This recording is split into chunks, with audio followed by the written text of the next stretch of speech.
Unveiling the Shadows. A journalist's haunting investigation. The air was thick with anticipation as the sun dipped below the horizon, casting long shadows over the decrepit Victorian mansion that stood like a dark sentinel on the outskirts of town. This house, long shrouded in legends of malevolent spirits and sinister occurrences, had beckoned to me for years. Now, as a seasoned journalist with a hunger for the truth, I stood at its ominous doorstep, ready to unravel the mysteries that lay within. I had always been drawn to the obscure, the unknown, and the unexplained.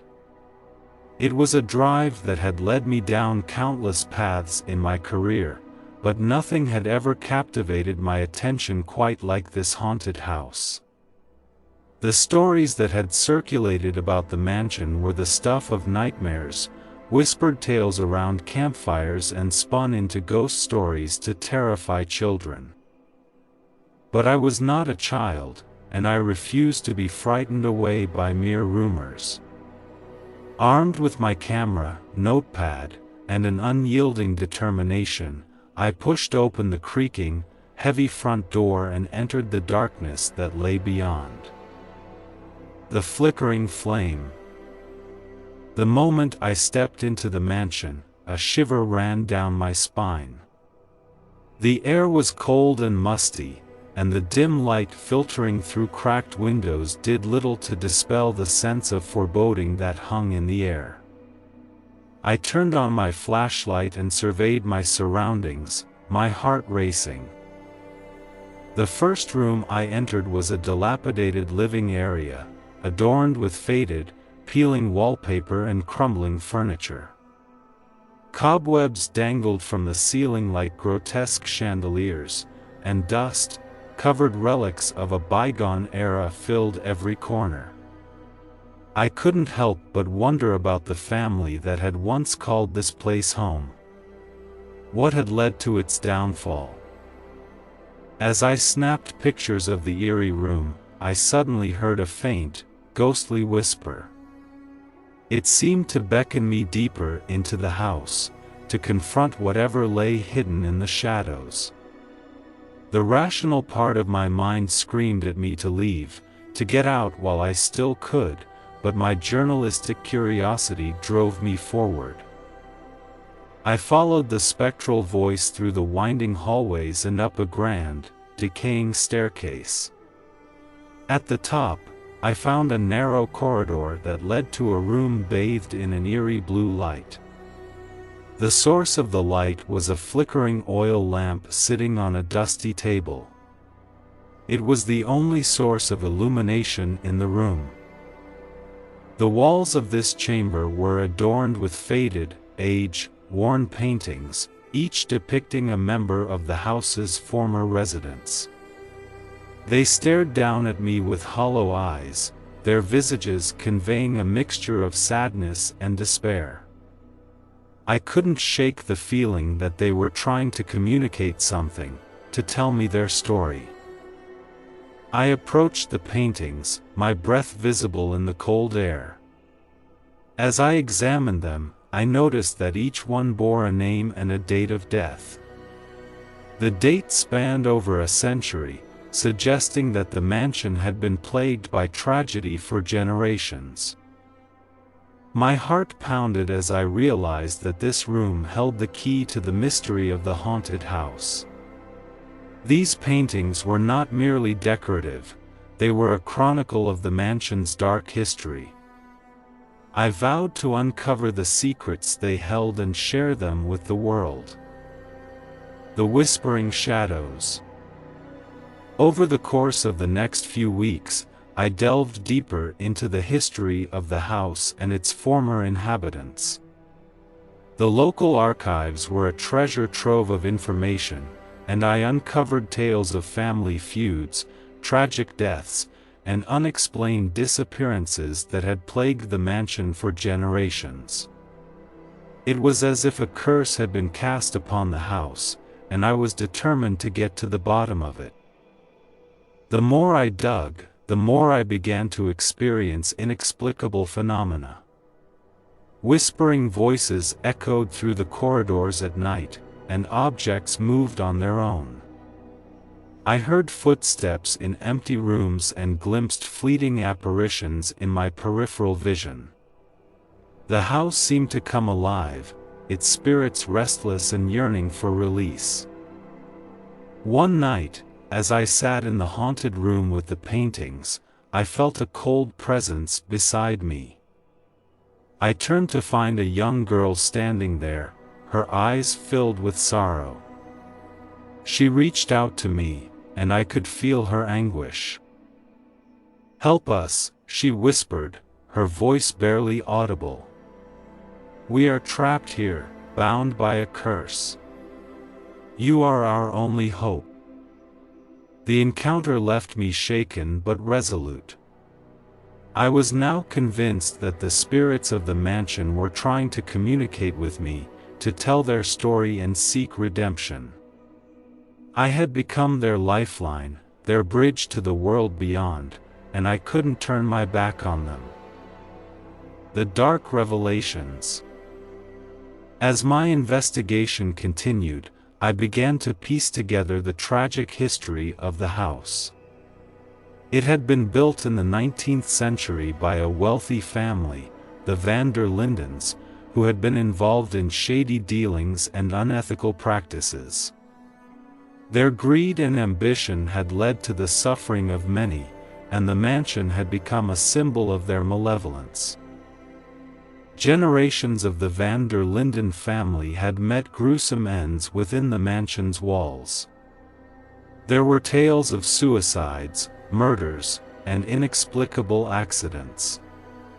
It was a place steeped in darkness, and the spirits of those who had suffered within its confines were bound to it, unable to find peace.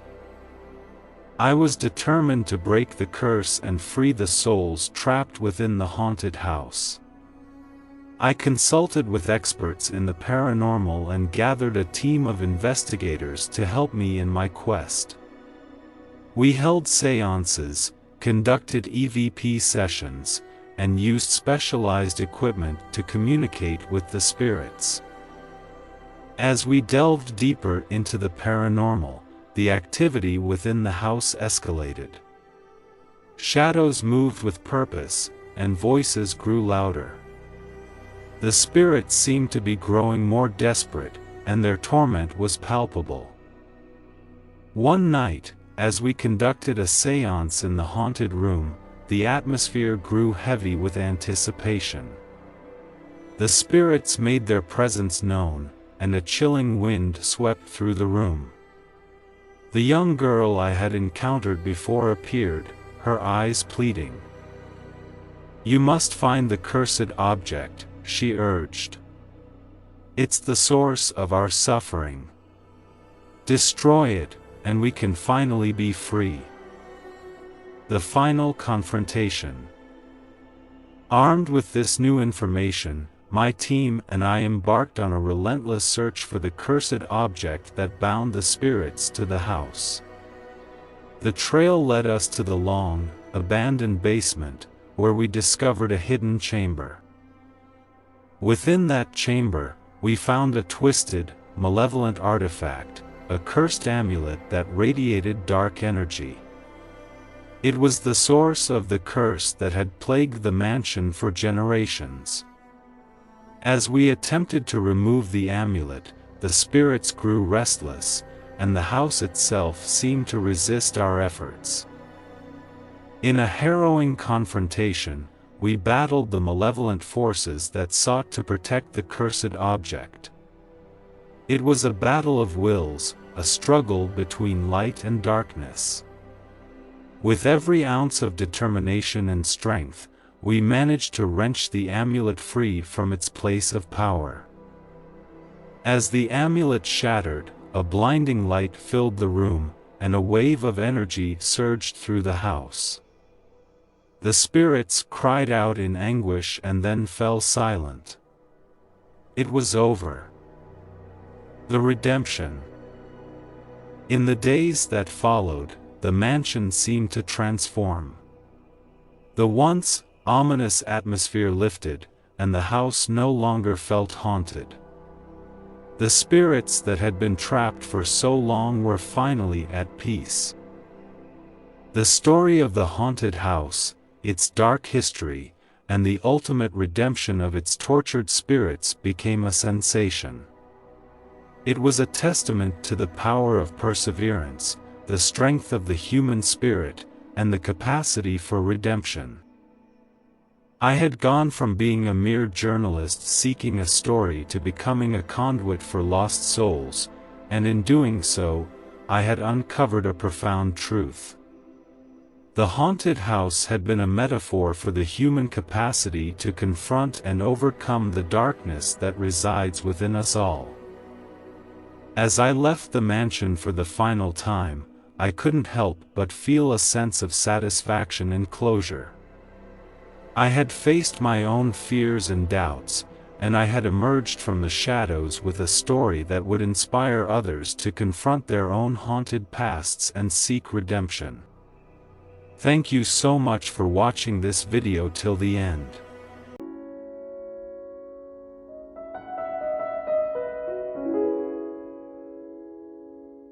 Wings of Destiny.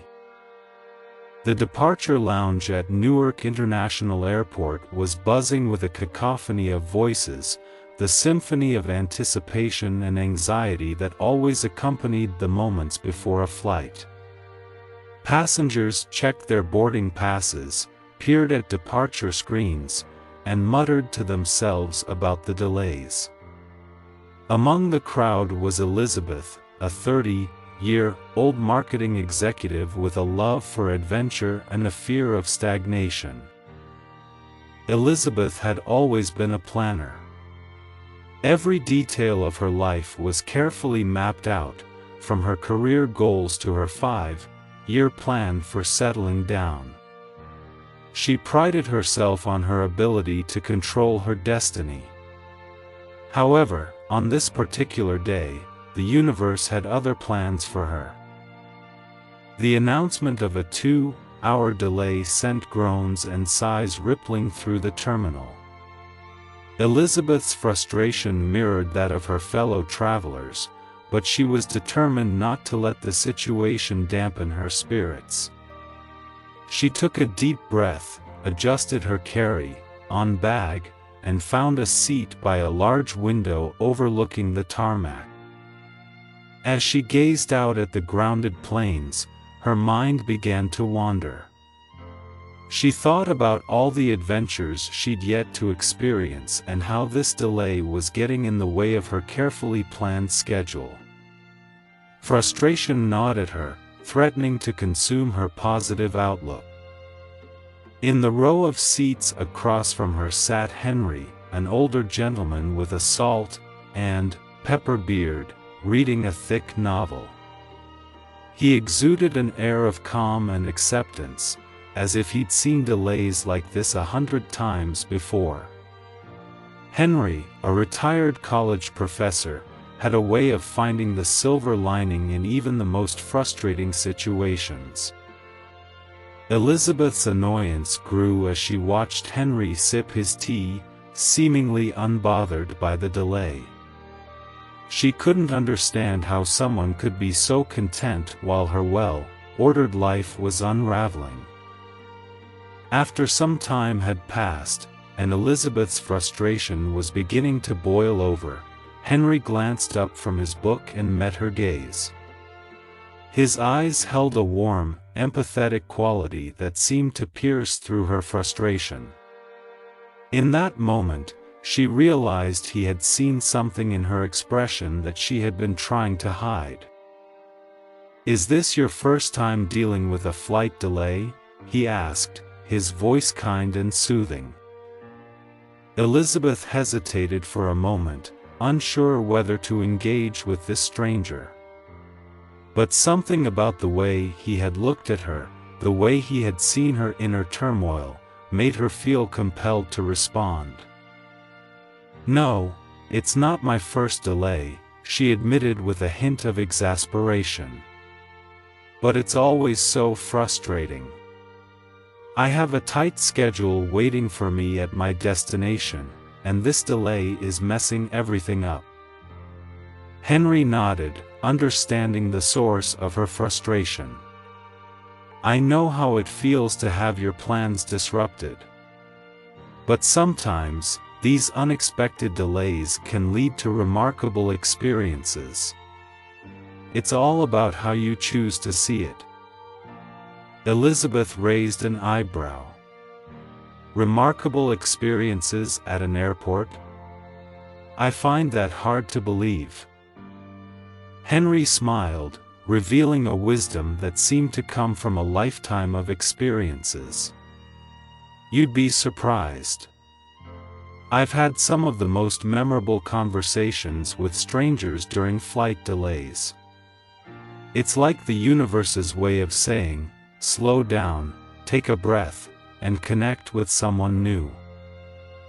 Elizabeth was skeptical, but there was something about the way Henry spoke that piqued her curiosity. Perhaps it was his gentle demeanor or the idea that there might be more to this delay than her initial frustration. With a sigh, she asked, "Tell me, then. What remarkable experiences have you had during flight delays?" Henry put a bookmark in his novel and leaned forward, as if preparing to share a cherished secret. "Well, once I met a woman who had spent years living in remote villages in Africa, helping communities access clean water. Her stories were so inspiring that they stayed with me for years. Another time, I met a musician who serenaded passengers with his guitar, turning the delay into an impromptu concert. Each of these encounters left a mark on my heart." Elizabeth's skepticism wavered, replaced by a flicker of curiosity. "But how do you know who to approach and talk to in a crowded airport like this?" Henry chuckled. "It's like a sixth sense.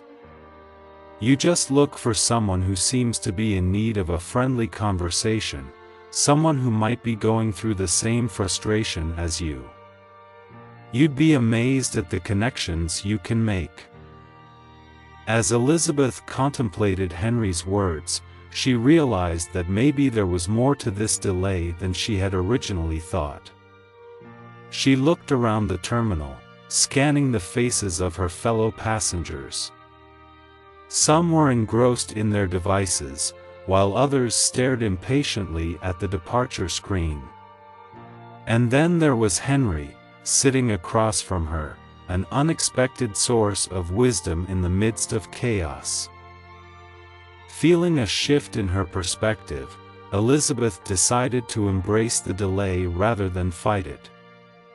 She took a deep breath and looked back at Henry. "You know what? I think I'm willing to give this a shot. How do we find someone who needs a friendly conversation?" Henry's face lit up with a smile. "You've made a wise choice. Let's start by observing and see who might benefit from our company.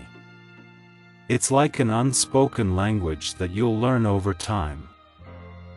And so, Elizabeth and Henry began to observe their fellow passengers. As they scanned the crowd, a mother with a fussy toddler caught their attention. The child's cries were echoing through the terminal, and the mother appeared flustered and overwhelmed. Elizabeth turned to Henry, her eyes determined. "I think I've found our first conversation."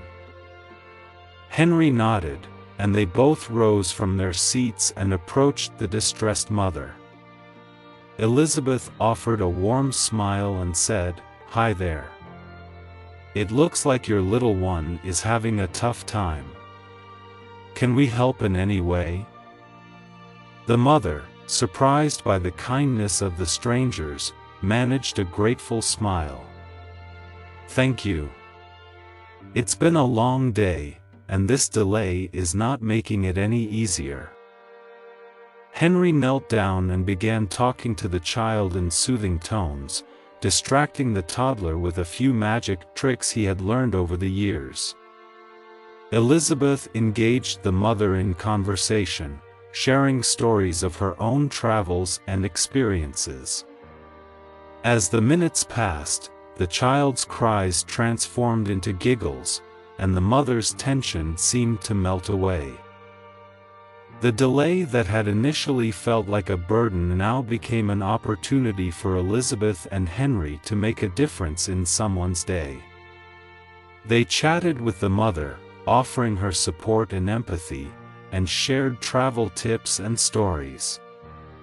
By the time the announcement was made that the flight was ready for boarding, the mother and child had both calmed down, and the three of them exchanged contact information. As Elizabeth and Henry returned to their seats, they shared a sense of fulfillment that no flight delay could ever take away. Elizabeth realized that the delay had led to a beautiful moment of connection and support, something she had never anticipated when she first stepped into the airport that day. The flight took off, and Elizabeth found herself contemplating the profound impact of that brief encounter with a stranger. It had not only shifted her perspective on the delay but also reminded her of the beauty in connecting with people from all walks of life. Over the next few months, Elizabeth kept in touch with the mother they had met during the delay. She learned that the woman's name was Maya, and she was a single mother traveling to her hometown with her toddler, Lucas. The unexpected friendship that had formed in the airport had continued to grow, and Elizabeth, Henry, Maya, and Lucas had even planned to meet up when their paths crossed again. Elizabeth began to see that life was not always about adhering to strict plans but also about embracing the unpredictable and forming connections with others. Her perspective on her career and personal life began to shift. She started taking more risks, embracing spontaneity, and seeking out opportunities to connect with new people, just as she had with Henry and Maya. The following year, Elizabeth decided to take a career break to travel and explore the world. She remembered Henry's stories of meeting extraordinary people during flight delays, and she wanted to experience those moments for herself. She began documenting her travels on a blog, sharing stories of the remarkable people she met along the way.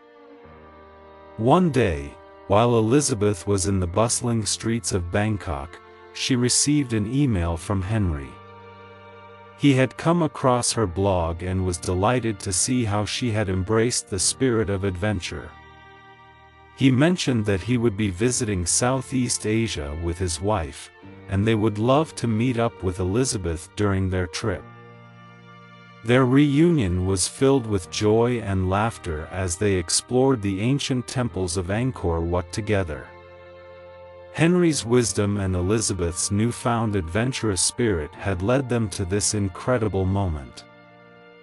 As the years passed, Elizabeth and Henry continued to share their adventures and stories. They learned that the most beautiful moments in life often emerged from unexpected situations. The flight delay at Newark Airport had been the catalyst for a friendship that would change both of their lives. And so, Elizabeth's life transformed from a meticulously planned path into a journey filled with unexpected friendships, remarkable encounters, and the exhilarating joy of embracing the unknown. She had learned that in the midst of life's delays, the universe could open doors to unexpected destinations, leading to a more fulfilling and inspiring life. As Elizabeth and Henry continued to explore the world together, they shared their stories with the world, inspiring others to see the beauty in life's delays and to seek out the remarkable connections that could be formed with strangers in the most unexpected of places. Thank you so much for watching this video till the end. Please hit the like button if you like this video, and hit the subscribe button to learn English through watching these kinds of interesting stories daily. Please click on the screen on any video showing on your screen to watch it next. Once again, thank you so much for watching this video till the end.